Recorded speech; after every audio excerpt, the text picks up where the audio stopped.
بصری بادشاہ اور اس کی لونڈی کا قصہ۔ مالک بن دینار رحمۃ اللہ ایک دن بصرے کی کسی گلی میں جا رہے تھے۔ اچانک انہوں نے دیکھا کہ شاہی لونڈیوں میں سے ایک لونڈی سواری پر سوار ہے اور اس کے ساتھ خدام بھی ہیں۔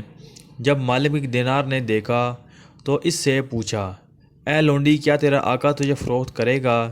لونڈی نے کہا، کیا کہتے ہو؟ انہوں نے کہا، کیا تمہارا آقا تجھے بیچے گا؟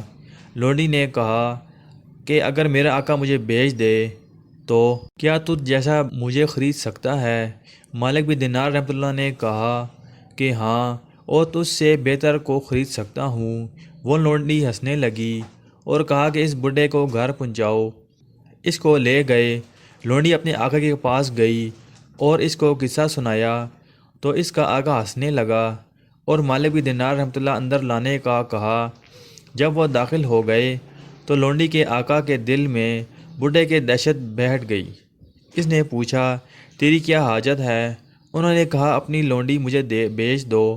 اس نے کہا، کیا تم اس کی قیمت ادا کر سکو گے؟ مالک بن دینار نے کہا، اس کی قیمت میرے ہاں 2 گٹھلیاں ہیں جس کو کیڑا لگا ہوا ہے۔ سب ہنسے اور پوچھا کہ اس کی قیمت 2 گٹھلیاں کیوں ہو گئیں؟ انہوں نے کہا، اس میں عیب زیادہ ہیں۔ اور کہا کہ کیا عیب ہیں؟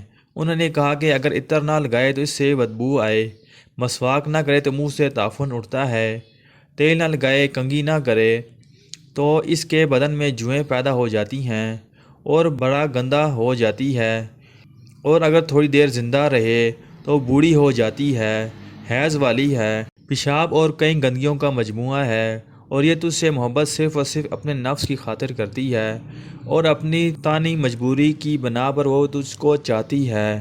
وہ تیرے وعدوں کو پورا نہیں کر سکتی اور نہ ہی اپنی محنت میں سچی ہو سکتی ہے، اور تیرے بعد جس کے ہاتھ آئے گی اس کو تمہاری طرح سمجھے گی، اور میں اس کی قیمت سے کم پر جو تم نے اپنی باندی کے بارے میں پوچھا، ایسی باندی خرید سکتا ہوں جو عمدہ کافور سے بنی ہوئی اور جس کے لعاب دہن کو اگر نمک میں ملایا جائے تو وہ میٹھا بن جائے، اور جس کی آواز سے اگر مردہ کو آواز دی جائے تو وہ زندہ ہو جائے۔ اس کی ہتھیلی اگر سورج کے سامنے ظاہر ہو جائے تو سورج کی روشنی مان پڑ جائے، رات کو ظاہر ہو تو اس کی روشنی پھیلتی ہی جائے، اپنے پوشاک زیور سے اگر آفاق کا سامنا کرے تو وہ اس کی وجہ سے آراستہ نظر آئیں۔ جس نے مشک و زعفران کے باغیچوں میں جنم لیا، جو نعمتوں کے پودوں میں پلی بڑھی، اور جس نے تسنیم جنت کا پانی پیا ہے، جو وعدہ خلافی نہیں کرتی، اس کی محبت بدلتی نہیں، تو بتا ان دونوں میں سے کون سی مہنگی قیمت کی حقدار ہے؟ اس نے کہا، بڑی قیمت کی حقدار تو وہی ہے جس کی حالت تم نے بیان کی۔ مالک بن دینار رحمۃ اللہ نے کہا، ایسی صفات والی لونڈی کی قیمت بھی موجود ہے، اس کو مانگنا بھی آسان ہے۔ اس نے پوچھا، اللہ آپ پر رحم کرے، اس کی کیا قیمت ہے؟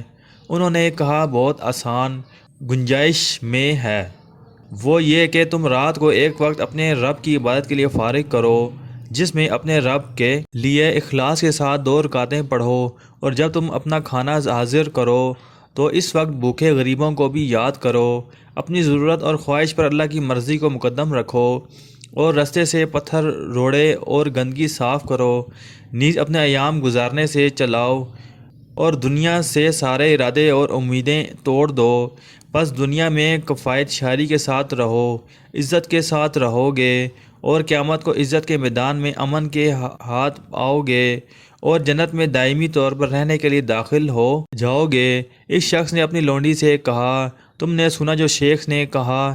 اس نے کہا، ہاں۔ اس نے کہا، سچ کہا یا جھوٹ بولا؟ لونڈی نے کہا، بالکل سچ کہا، خیر خواہی کی اور نیکی کی۔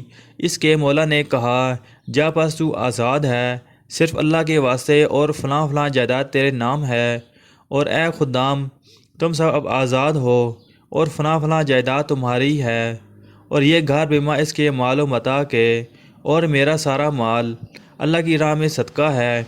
پھر اس نے ایک موٹے کھدر کے پردے کی طرف ہاتھ بڑھایا جو دروازے پر لٹک رہا تھا، اس کو اکھیڑا اور اپنے سارے کپڑے اتار کر وہ موٹا کپڑا پہن لیا۔ بادی نے کہا، اے میرے آقا، تیرے بعد میری زندگی نہیں، اس نے بھی سارے لباس اتار دیے اور موٹے کپڑے پہن لیے، اس کے ساتھ نکل گئی۔ مالک بن دینار نے ان کو الوداع کہا اور ان کی راہیں الگ ہو گئیں۔ وہ دونوں اللہ کی عبادت میں لگے رہے یہاں تک کہ ان کی موت آ گئی۔